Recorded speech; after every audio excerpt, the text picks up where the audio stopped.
Outdoors Delmarva covers everything outdoors, including real hunting and fishing situations involving wildlife. We try to keep it tasteful each and every week, but discretion is advised. Now, enjoy the show.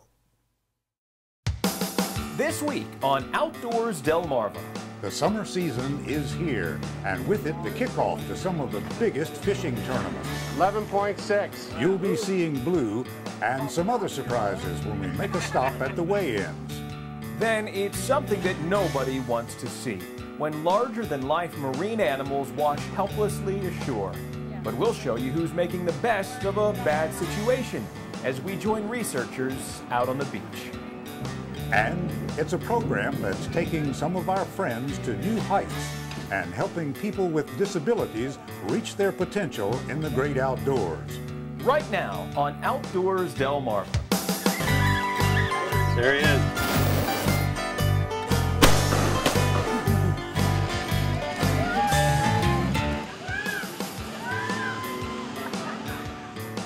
Hi everybody, and thanks for watching Outdoors Delmarva. I'm Mike Parker. We'll be checking in with my partner Captain Willie Dykes in just a few minutes. Well, you know, with the start of the summer season, we also kick off a lot of the area's big fishing tournaments. This week I'm here in West Ocean City for the Ocean City Marlin Club's second annual Bluefish Tournament. The weigh scales are here behind me at Sunset Marina. So what do you say we see what some of these boats are reeling in? The Ocean City Marlin Club's second annual Memorial Day Bluefish Tournament spans 2 days, where anglers can competitively fish one and weigh in as many as 3 fish at day's end. Now those are the basics for a pretty basic event, both affordable and accessible for anglers looking to kick off the summer season.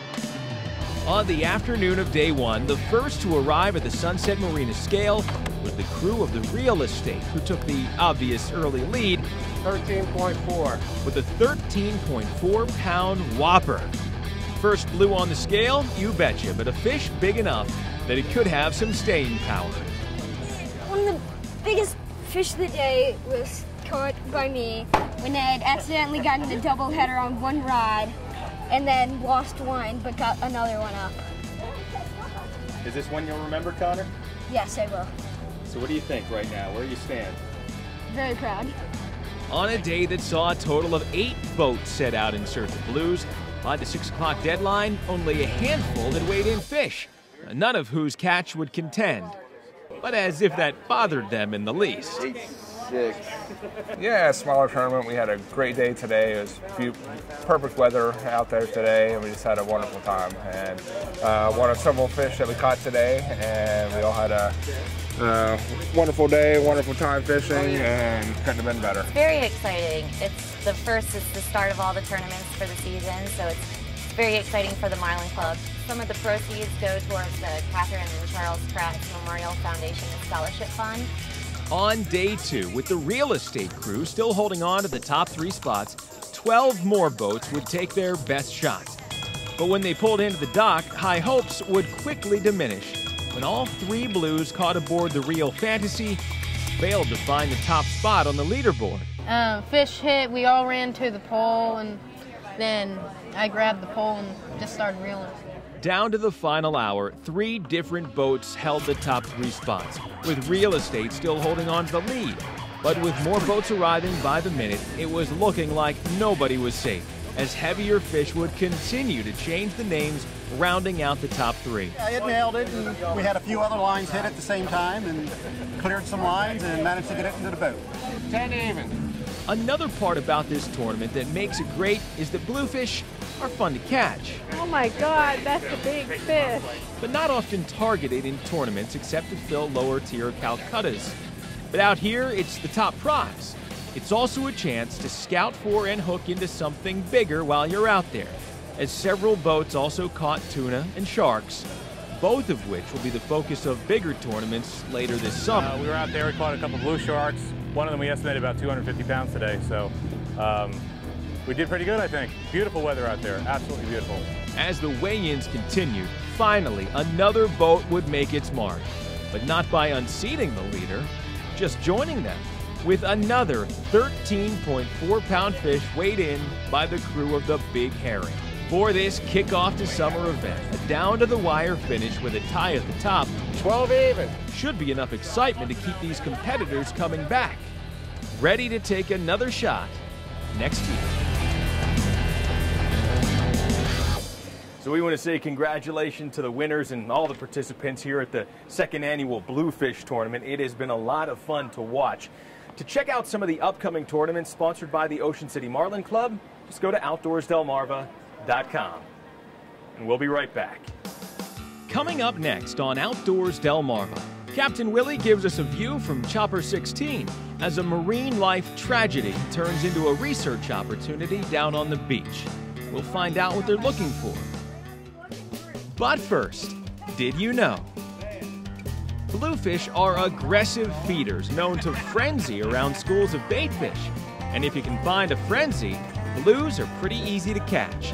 We'll show you one method for locating feeding blues when we come back. Outdoors Delmarva is sponsored by Shorts Marine, Shooter's Choice, and Goodies Marine. Outdoors Delmarva will be right back.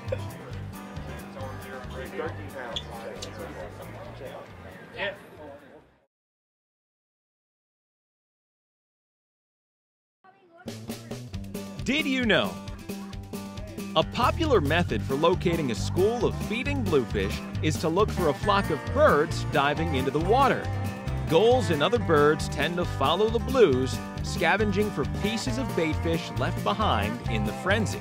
All right, we kind of found ourselves in a situation right now where we're going to commit to a lifestyle, make or break our day, because what we're doing is running and gunning. We got birds out here, and what we're doing is we're following the birds who we think are following the bluefish. What's it, Mike? That's a good one. That's it. That's what we need. Woo! That's almost a winner, Mike. Thanks for watching Outdoors Delmarva. I'm Captain Willie Dykes. You know, even after all these years of flying, my heart still races when I'm asked to fly over something exciting and grab some video. But in some cases, my heart sinks, like it did last week when we heard that a whale had washed up on a Sussex County beach. By the time we arrived at Fenwick Island in Chopper 16 last Thursday, this once mighty minke whale had been reduced to this, being dragged about as gently as heavy equipment can drag something across this stretch of beach. According to a research crew on site, this subadult female measured just over 25 feet long, with an estimated weight of between 5 and 6 tons. When Outdoors Delmarva ventured onto the beach, we met up with staff and volunteers from the Mayer Institute. That stands for Marine Education, Research and Rehabilitation, who specialize in this type of occurrence. We know that these animals strand for a reason, and she unfortunately died once she washed ashore. She appears to be very thin. Other than that, we don't know too much right now, but we'll be doing a full set of samples to try to see if we can determine a little bit more about her. Minke whales are one of the smallest members of the larger baleen class of whales. While they're not a common sight around Delmarva, these lovers of the open sea are not considered endangered, but have been protected from commercial whaling worldwide for nearly 30 years. I think most of us can imagine the graphic nature of this type of science, so we'll leave much of what's happening here to just that, our imaginations. Once we finish with the samples, it will be buried in the deepest hole that they can dig without hitting the water table, so it can go back into the marine ecosystem. But by dissecting and collecting samples from this unfortunate minke, we can uncover clues, such as why she hadn't been eating recently and why she was overridden with internal parasites. Answers to either of these questions could shed light on her premature passing and could help us understand more about whales just like her. There are a variety of things that happen to these animals. They live in an environment that can have numerous toxins in the water and in the food they eat. They can ingest marine debris. They can get hit by large ships. They can become entangled, and occasionally they die of natural causes. You could feel her breathing because we were trying to had our hands on her top of her ribs to try and roll her over when the wave came in, and you could feel her breathe, and then she just expired. The arrival of the whale was a shocking development for anyone nearby, including Paul Nettleton from Sharpsburg, Maryland, who started his day on Fenwick Island simply as a vacation tourist, but ended his day as part of the Mayer volunteer team, just trying to make the best of an unfortunate situation. Every whale or animal that comes in has a story and tells a story, and we're just trying to read it now. Nobody knows if this minke whale's full story will ever be told, because while samples were collected, they're very expensive to process. To find out more about Mayer, to volunteer, or to donate, go to OutdoorsDelmarva.com. Still to come on Outdoors Delmarva, it's the path to a more active lifestyle for families facing the challenges of disabilities. Learn how to get outdoors. Don't go anywhere. Outdoors Delmarva will be right back.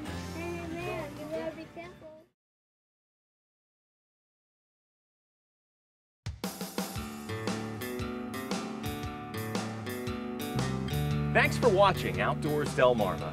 I'm Mike Parker, and I'm here at Trap Pond State Park in Sussex County today, really one of the gems of our area when it comes to outdoor recreation. And it's even more special being here today because there's a program happening that allows people of all physical abilities to discover their potential. A lap around the Loblolly Trail at Trap Pond State Park is something for everyone to enjoy.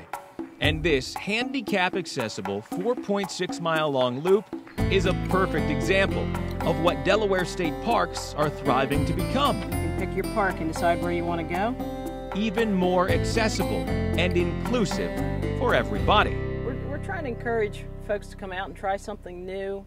Some folks, you may have just had something happen to you in your life at this point, whether they are finding some age-related disabilities, where they may be differently abled. So we're trying to figure out ways that they can still recreate and enjoy the outdoors. Through a program called Adventures in Recreation, the parks are teaming up with other agencies that tailor services to those with special needs to not only create awareness, but to motivate people to take advantage of new opportunities for getting outdoors. People with disabilities need sometimes an incentive to get out and do things. And we know that the more active people with disabilities become, the less likely it is that they'll get secondary illnesses. One of the biggest attractions at this past weekend's fair at Trap Pond was this wheelchair-accessible mobile tree stand. A piece of equipment that not only represents a new way of hunting for families dealing with disabilities, but a real way to overcome those challenges with the push of a button. Oh, we could spend time out in the woods together with this. We like going out in the woods and just being together, and it's definitely opens up an opportunity I hadn't thought about. At places like Trap Pond, recreation is the goal, and with a little help, it's the clear path to improving a lifestyle that some may not even know they're able to achieve. They get a lot of confidence out of finding out this is something they can actually do, where they thought, this was just something for a more supposedly able-bodied person.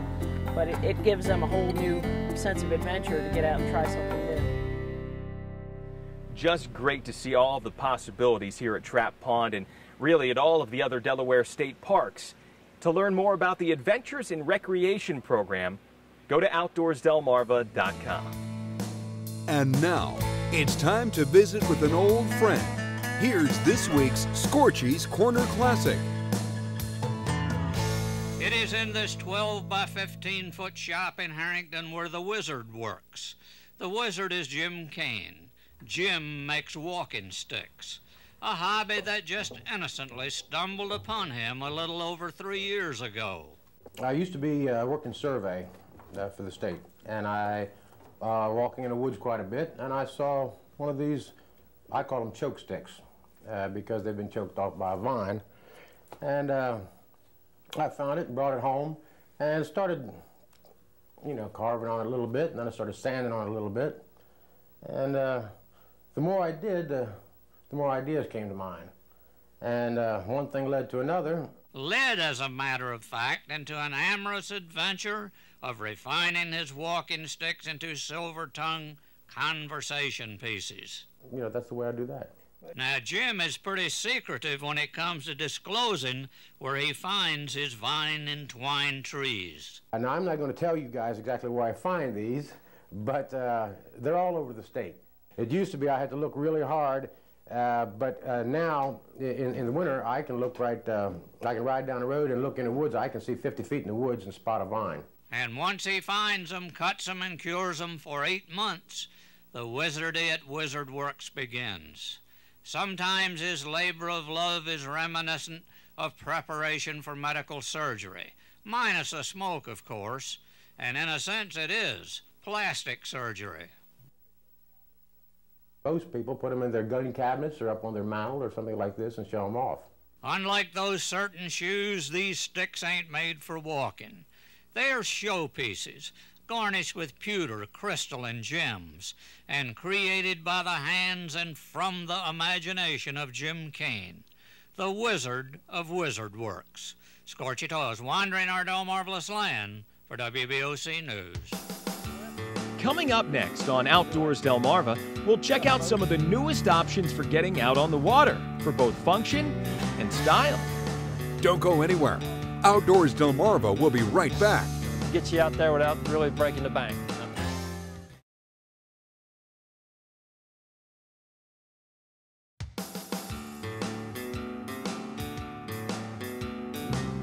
Hi everybody, and thanks for watching Outdoors Delmarva. I'm Mike Parker, excited right now to be spending some time with one of the fine sponsors of our program, talking about Goody's Marine, the premier fishing boat retailer located right here in the heart of Chesapeake Country, just a short drive from Cambridge, Maryland. And joining me right now is one of the guys who puts his name on this place, talking about Tommy Goody. How you doing, Tommy? Hi, Mike. How you doing? Doing really good. Now, Tommy, people driving by can't miss a big red machine like this for sure, but you've got a lot of stock indoors, too. That's right, Mike. And with them inside, even if the boat's been here for a while, it's not weather beaten when you get it. It'll be a nice, fresh boat just like it came from the factory. Well, Tommy, I think this is the type of boat that just about every sportsman out there would love to get behind the wheel of. Tell me about this Alumacraft. This one's, if you truly want to get outdoors Delmarva, this is the rig to do it in, because you can use it in the summertime for fishing, or you can use it in the winter for hunting. Yeah, all in all, a pretty basic boat here, but I mean, Tommy, you can really juice this thing up with some bells and whistles. Oh yeah, you could put a fish finder, a GPS, VHF radio, pretty well anything that you want to put on one of the bigger boats, you can do the same thing with this. Mike, if a guy doesn't have a real big budget and still wants to get out on the water, you can get a little something like this, a 16-footer with a 20 horsepower 4-stroke engine with steering console, electric start engine, galvanized trailer, and you can get into something like this for right around $7 grand. Hey, nothing wrong with an economy model when you know it's reliable. Tommy, here at Goody's Marine, you guys do a great job of getting your customers the best boat for their needs. But here on the canal, are there some guys who work pretty hard too? Tell me about your fishing charters. Yeah, if you don't already have your boat, you can charter one of the boats, and we're only like 15 minutes from some of the best fishing on the bay. A lot of our customers, sometimes they start off with a charter, they kind of like it, and they'll want to step up and get their own rig. Well, Tommy, it's been a pleasure hanging out with you here today. Thank you for sponsoring our program. I think Goody's Marine is a great choice for anybody looking to get out on the water. From your basic John boat to fishing in the lap of luxury, Goody's Marine has it all. Fishing boats from fishing folks. And we'll be right back. Coming up next on Outdoors Delmarva, we've got some new viewer venture cam video from some budding wildlife rehabilitators, plus your latest viewer pictures. Outdoors Delmarva viewer pictures are sponsored by North Bay Marina.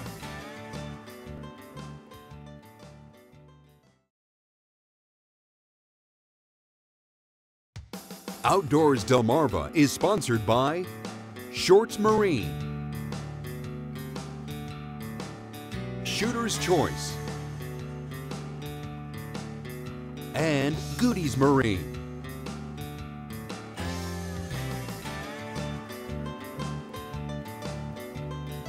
It's time now to take a look at some of the videos and pictures sent in by our own Outdoors Delmarva viewers.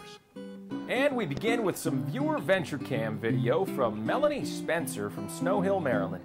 Melanie and her husband Josh are budding wildlife rescuers, you could say, when they spotted this hummingbird caught in a spider web and were able to feed it and nurse it back to health. Well, here's to hoping that little guy sticks around Worcester County for a while. And the couple also came across a nest of baby bunnies nestled in some shrubs near their house. They did their best not to disrupt these youngsters, but did check in from time to time to record their progress for a few weeks. All was well, and by week 3, the bunnies were spotted leaving their nest to explore their wild surroundings. Great video, Melanie. On to our viewer pictures this week, and we begin with a shot sent in by Captain Victor Bunting from Ocean City. The captain was leading a tog fishing trip aboard the Ocean Princess over the Memorial Day weekend when angler Adrian Vezeth Nelson from Leesburg, Virginia, reeled in this monster 11-pound tog. That is one heck of a catch. Sherry Young from Milton has a nice eye for photographing wildlife. This fox was photographed recently at Bombay Hook National Wildlife Refuge, and she didn't have to look any further than her own backyard to capture this beautiful nighttime picture of a moth. And Ralph Hastings from West Ocean City took some great pictures of these osprey while traveling on Deal Island Road recently. Now, the ospreys are definitely here and holding steady in those nests just about everywhere these days. Thanks, Ralph. Well, we love sharing your outdoors-related videos and photos here on the show, so please keep them coming. Just email me at mparker@wboc.com, or you can post them over on our Facebook page. Well, Mike, if there was any doubt that summer weather would arrive, I guess we can officially put those doubts to rest. Yeah, but I'll tell you what, this warmer weather, Willie, can also come to bite you, as I found out, and I mean literally. Check it out. Yep. Had a little bit of a surprise this week when I got home from filming over at Trap Pond State Park in Sussex County, and I'm talking about my first tick of the season right there on my knee. So kind of wanted to use this opportunity as maybe a teachable moment, remind everybody that while they're out there enjoying the outdoors, definitely invest in a can or two of insect repellent. I think it'll go a long way. Yeah, those filthy little beggars will be out there all summer. Maybe I'll give you a little shot here around the boot, you know. Yeah, give a little here. Right there, too. Well, wherever you use it, just make sure you do and stay safe. For Captain Willie Dykes, I'm Mike Parker reminding you to get outdoors, Delmarva. There you go, man. Ah, yeah. Right there. That's where you got me, man. Right there. That knee. Yeah, they couldn't come believe up, it. They come up the socks. Thought it was a mole. And he started moving. Yeah, and you get out the knife.